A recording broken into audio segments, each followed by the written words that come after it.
Okay, so here's a basic video showing the features of this LCD productivity screen on the new Ford. I think 2011s, most of the models have them now, if not all of them. I'm not exactly sure. This just gives you a little idea of what it does. This is a Raptor, but I think the apps are similar on the Super Duties and the other trucks that have this screen. So first we'll turn the ignition on here so you can see what it looks like. Has a cool little video. That's the default off-road screen, which I'll get into later. I'm going to go to the main menu here. So this is basically your list of stuff you can do. So you've got different modes here. Gauge mode, which is basically, on the Raptor, all it shows is the transmission temperature. I'm not sure if other vehicles show differently. This is the only one this one has. This is two different trip meters, which are really actually very nicely laid out. Shows the time of your trip, the gallons used, how many miles you went, and your average over that time. This truck is brand new, as you can see on the clock, so the mileage has been all around the city, and I've averaged 11, which is pretty much what the book says it does, so hopefully it'll get a little better over time. The Bravo trip meter here is a little better, 12.8. That was a quick trip down the highway to the store. So below that you got fuel economy, which is kind of cool. This shows your instant. This little bar here, there's a little green faded bar that moves up and down that shows your mileage between 0 and 30. This thing, you really, on the Raptor, you never see it peak over, high teens, unless you're going downhill. It'll hit 30. This bar here, you can see these two little charts here. You can set your increment 5 minute, 10 minute, so it records your average over 5 minute, 10 minute, or 30 minute peaks, and it shows you those basically like a bar graph. Shows what your mileage was over the past 5, 6, 7 sections of time, whatever you choose. So that's kind of cool. Truck apps. This has the off-road, so it shows your four-wheel drive status over here, whether you're in, in two-wheel drive, four-wheel drive. Up there it shows traction control enabled. If I can hit the button, and right now it's in sport mode. So up there it'll say sport. You can also disable it. There's 4 or 5 modes in the Raptor. It's kind of cool. This shows the off-road mode, and it also chimes to let you know it's enabling off-road mode,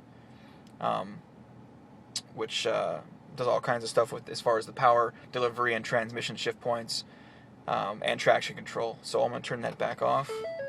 I'll get more into the off-road screen later. Settings here is where you can do all your driver assist, your trailer brake modes. I mean, it's pretty extensive what you can do here, compared to previous models. You can set the different lamp delays. I'm not sure what DTE calculation is. I think it's destination till empty. Miles left. Or maybe not. Maybe I'm just making that up. Probably am. The next one is easy entry exit. Again, I'm not sure what this does. I haven't gone through the book yet to show all these. Locks. Auto lock I have on, which will lock the doors when you shift into drive and into park. Auto unlock, which is nice. Same thing. And then unlocking, which is nice. You can select 1 stage or 2 stage, which is new. That I've seen. 1 stage allows you to hit unlock once, and it unlocks the driver and the passenger door instead of just the driver's door, and then you have to hit twice in 2-stage mode to unlock the driver and then the passenger. I like it in 1 stage. Even when I had my other car, I usually used to hit it 3 or 4 times anyway as I walk up to the car. You got your menu control, not exactly sure what that does. Oil F reset, remote start options, so you can have the climate control set to however you want, the defrost and auto, rear defrost. The seat can move if you want based on the key you're using.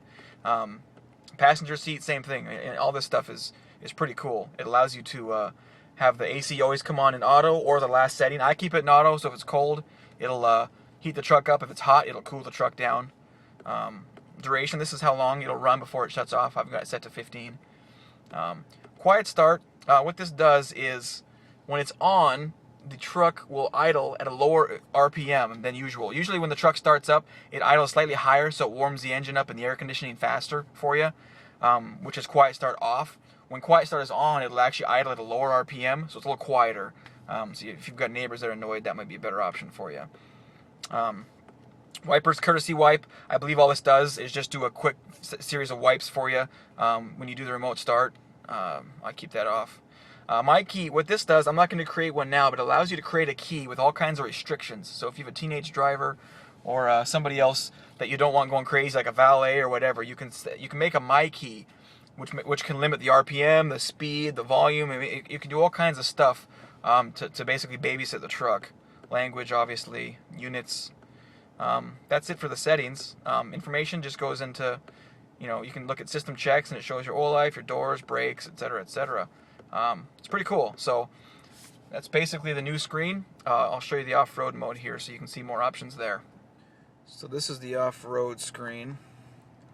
What this screen does is shows your angle, forward, backward, side to side.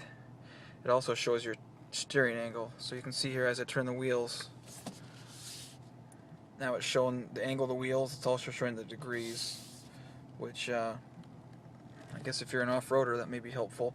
I think it's also used in the computer's calculation of the yaw as far as the active assists are concerned. From here you can also look over at the any trailer options if it's connected or disconnected. It also kind of walks you through each of the different traction control and electronic systems and gives you a description of how each one works, because it's pretty complicated. So this kind of helps you figure out exactly what all these buttons in this thing do, which is pretty helpful to have. I'll briefly scroll through these so you can kind of read them, but these are more just descriptions than anything. It also included a user manual that goes through these in detail, but this is just a real rough description of each one, what the mode does. This screen here also, I'll switch here to 4-wheel drive and you can see what happens here. It shows you it's shifting, and it shows a little picture of the shows a picture there, and then if you lock the differential by pulling the knob, it shows you that it's now locked in the back. So it's kind of cool. It could definitely be useful. Let's try switching to 4-low here. Haven't done this yet. Let's go to 4-low. It's telling you traction control is disabled. Back to 4-high.